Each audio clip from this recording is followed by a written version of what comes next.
क्या आप जो काम कर रहे हैं क्या वाकई आप वो करना चाहते भी हैं या सिर्फ वक्त गुजार रहे हैं?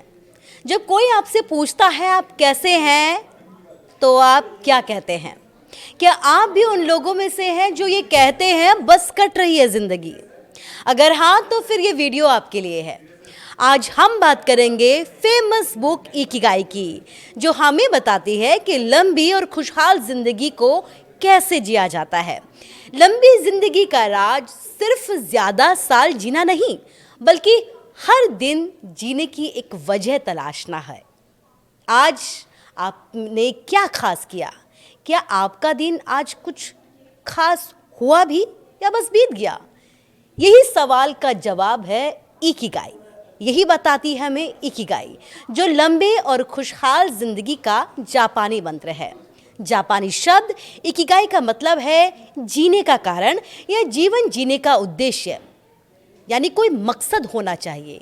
और यही बात इस बुक के राइटर ने समझाने की कोशिश की है।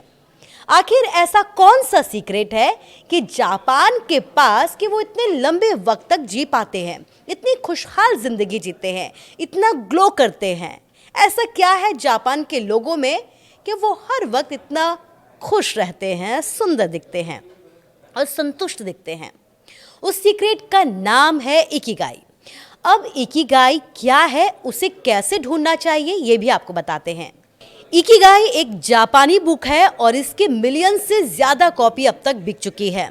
जब आप इस बुक को पढ़ेंगे तो आप जानेंगे कि जापान के लोगों ने कैसे इतनी तरक्की की। जबकि जापान पर जब हिरोशिमा और नागासाकी में परमाणु बम से हमला हुआ था तो सबको यही लगा था कि अब जापान कभी दोबारा खड़ा नहीं हो पाएगा। लेकिन जापान के लोगों ने इस अवधारणा को गलत साबित कर दिया और दोबारा उठे। और सिर्फ उठे नहीं, बल्कि आज कई लोगों से आगे निकल चुके हैं।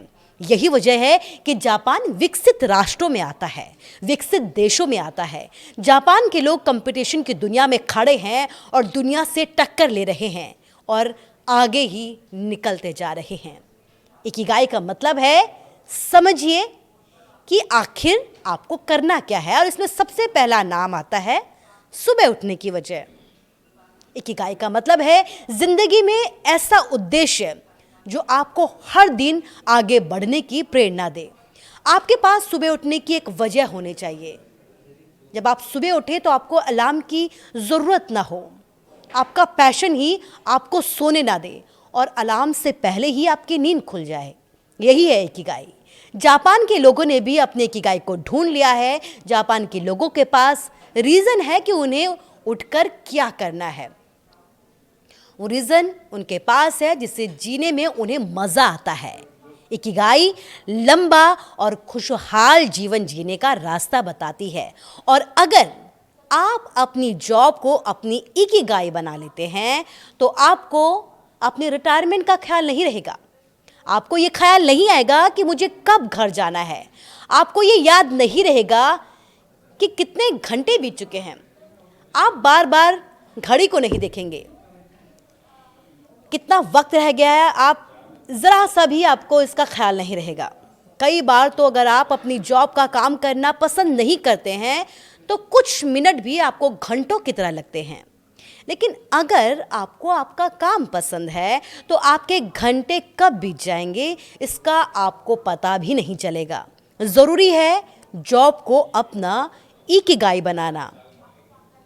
अब इसके लिए ज़रूरी है अपना इकिगाई को ढूंढना, लेकिन इसके लिए भी सबसे ज़रूरी है आपका पैशन। क्या आप वही काम करते हैं जो आपका पैशन है? पैशन का मतलब है वो काम जिससे आपको प्यार है। ये सवाल मेरा आपसे है कि क्या जो काम आप कर रहे हैं क्या वाकई में आप उसे करना चाहते हैं? पैशन का मतलब है जिसे करने में आपको मज़ा आता है और जिसे करने में आप एक्सपर्टीज़ हासिल कर चुके हैं। फिर दूसरा नंबर आता है प्रोफेशन का, वो काम जिसे करने में आप एक्सपर्ट हैं और इसके लिए आपको पैसे भी मिल रहे हैं। दोनों को मिला के बनते हैं प्रोफेशन।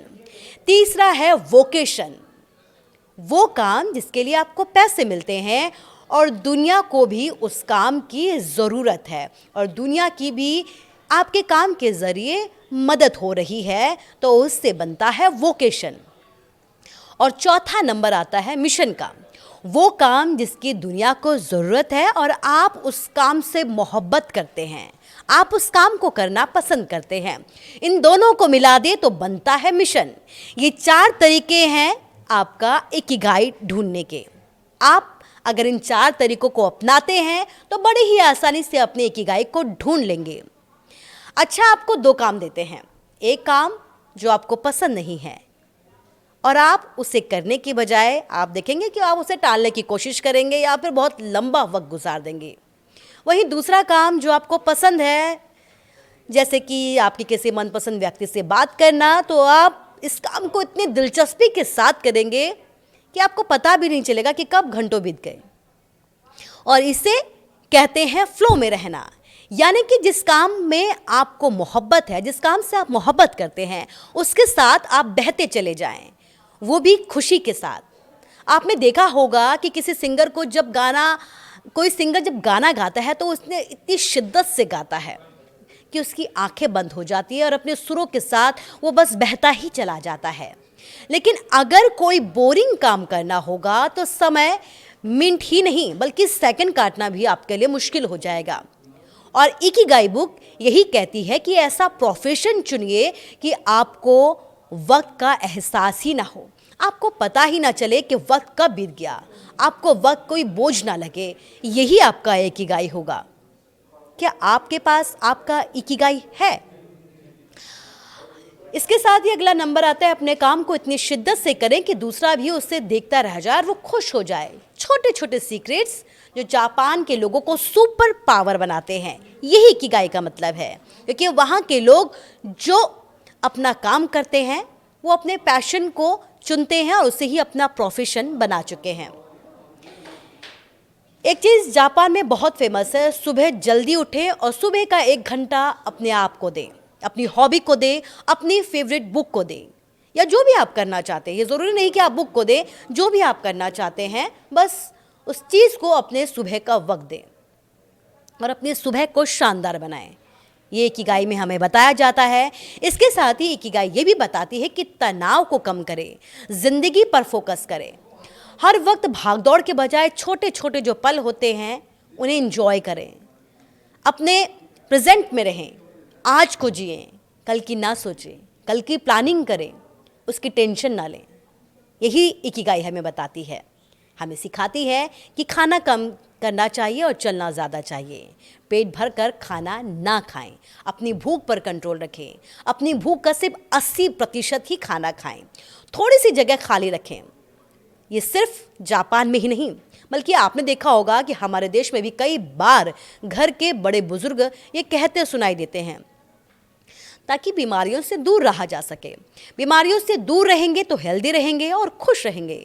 अपने खाने को रेनबो की तरह बनाएं, यानी कि रंग बिरंगा, अलग अलग रंगों के साथ अपने खाने को चुनें।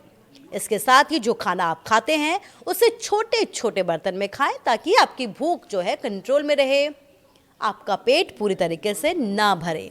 इकिगाई बताती है मोरिटा थेरेपी, यानी कि accept the thing as it is, यानी जो चीज़ जैसी है उसे वैसा ही स्वीकार करें। अगर आपने ये चीज़ स्वीकार कर ली तो ज़िंदगी बहुत आसान हो जाएगी। परफेक्शन के पीछे मत भागिए, परफेक्शन नाम की कोई चीज़ नहीं होती। ज़रूरी है आपका चीज़ों को स्वीकार करना, उसे बेहतर बनाना। ज़रूरत है कुछ नया सीखना। तो अगली बार जब कोई आपसे पूछे कि आप ज़िंदगी में क्या हासिल करना चाहते हैं, तो शायद उसे बताने से पहले खुद से पूछिए कि मेरा ज़िंदगी जीने की वजह क्या है, मेरा इकिगाई क्या है। क्या आपके पास आपका इकिगाई है? हमें कमेंट्स बॉक्स के ज़रिए ज़रूर बताएं कि आप वो काम कर रहे हैं जिससे आप मोहब्बत करते हैं।